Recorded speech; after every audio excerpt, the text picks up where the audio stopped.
ሰላም ውድና የተከበራችሁ ተመልካች አድማጮቻችን የዛሬን ዕለታዊ የምንዛሬ መረጃዎች በትይዩ ገበያ እንዲሁም በባንኮች በኢትዮጵያ ዛሬ በስንት እየተዘረዘረ እንደሆነ ልንነግራችሁ መጥተናል። ከአሜሪካ ዶላር ጀምሮ እስከ እስራኤል ሽቅል ድረስ ያለውን ምንዛሬ የምንነግራችሁ ነው የሚሆነው።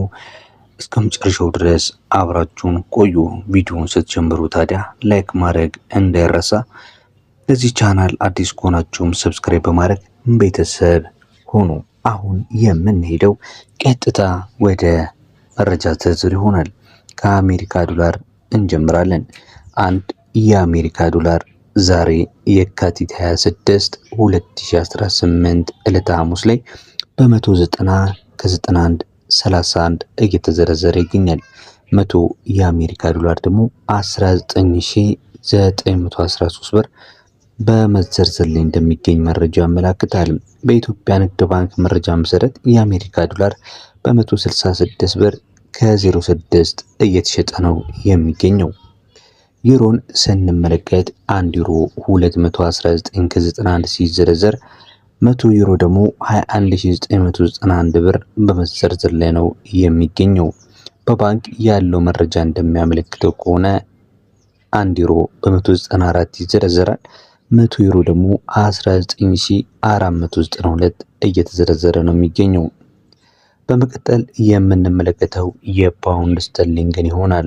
1 ፓውንድ ስተርሊንግ 252 ብር ከ67 ነው በመዘርዘር ላይ የሚገኘው። 100 ፓውንድ ደግሞ 25267 ዛሬ የካቲት 26 እየተዘረዘረ ነው የሚገኘው። የአንድ የስዊስ ፍራንክ በንግድ ባንክ መረጃ መሰረት 208 ብር ከ77 ይዘረዘራል። በመቀጠል የምንመለከተው ተመልካች አድማጮቻችን የካናዳ ዶላር ነው የሚሆነው። አንድ የካናዳ ዶላር በ138 ከ53 ነው በመዘርዘር ላይ የሚገኘው። 100 የካናዳ ዶላር ደግሞ 13853 እየተዘረዘረ ነው የሚገኘው። ተመልካች አድማጮቻችን የዛሬው የምንዛሬ መረጃ ላይ ምን አስተያየት አሉት?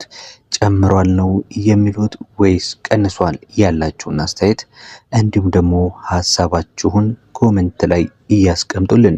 የዘውትር ተከታታዮቻችን በተለይ ሁልጊዜ የምናቀርብላችሁን የምንዛሬ መረጃ መሰረት በማድረግ ወደፊት እንዴት አድርገን እንድናሳያችሁ እንደምትፈልጉ ለምሳሌ እንደ አማራጭ የሌሎች ባንኮችን መረጃ የምትፈልጉ ከሆነ የዚህ